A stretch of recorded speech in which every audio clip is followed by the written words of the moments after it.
So what happens if you have a change of address?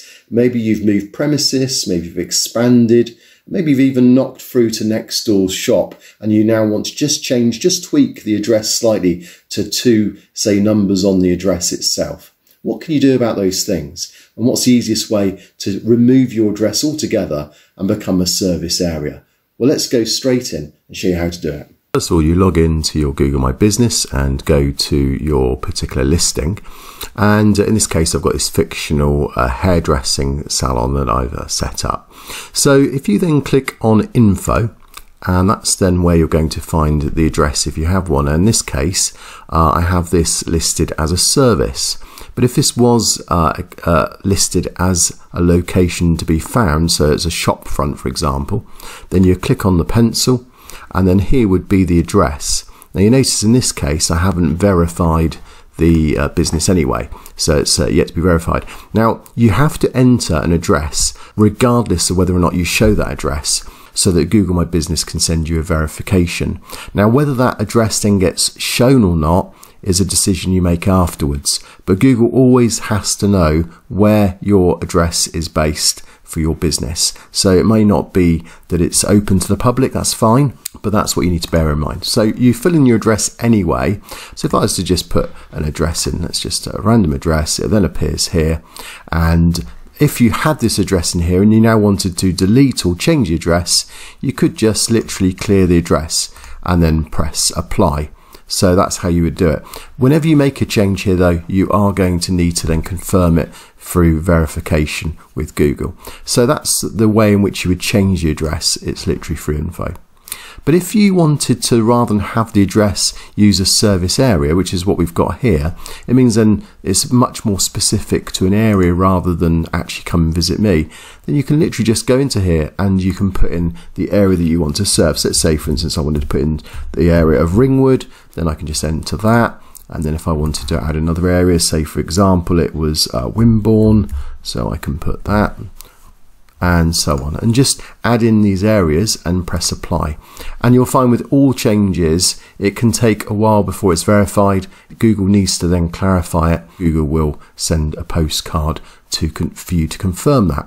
So next thing to consider is, how does that actually affect your listing? Well, in the past it was said that actually having a shop front and address is an advantage than having a service area. Google's trying to even that up. I just did a random search for web designers in Cambridge, and I just took the top 2 here, so not the adverts but the top 2. So Stephen Holmes website design, I noticed that they don't have directions, whereas near Nettle Cambridge Central does have directions, and that will be one of the differences, that you won't be able to get directions to an address unless you're happy to make that address public. So if you're a service area, then you just get the opportunity to, in both cases, have a website. But if you do a search to find the knowledge panel as to how that looks, I mean, you'll notice here Stephen Holmes website design, and there's no mention of the address, it just says web designer. If I go to Nettle Cambridge though, we get the address, so that comes up as well. And how that looks in Google itself is, if I go to the first one without an address, then this is their knowledge panel, and you'll notice it then shows the area. So that was the area that they've obviously allocated as their serving, but again, no address. Whereas if you go to the one that gives the address, then there's the address. And there you have a pinpoint on the map. If you wanted to then visit them, you could just click that, and that would then open up the map and enable you to then get directions there. So you do run an advantage in having your address showing. On the other hand, if you're not a shop front, you do run the risk of someone coming to your home if you've got an office at home, and so you can weigh the two up. Now, one of the other bonuses I mentioned, this is just something again that it changes all the time. I did mention this in a previous video to look out for this, and I know there's been a lot of businesses now that have seen this come along. It's regarding attributes and making sure you keep checking those to see how they change. So there's been a common attribute called women-led, but they've now released this online appointments. And if you've got a place where you take online appointments, so say you've got a booking facility on your website, then you can click this, and then it will then come through. Of course, in this case I haven't verified, but once I've verified, it'll ask them for the website page or the booking page where you can then book directly. Other industries, other businesses, they've released several other new ones now to do with booking appointments, booking tables, booking hotel rooms and so on.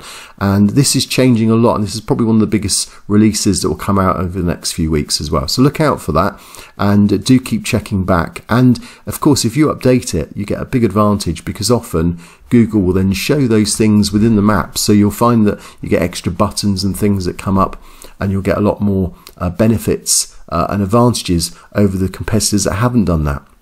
So if you subscribe to this video channel, you'll no doubt then get that when I release it as well, as soon as Google lets me know. But meanwhile, here's a couple of other videos that you'll find useful if you're still wanting to grow your Google My Business the right way.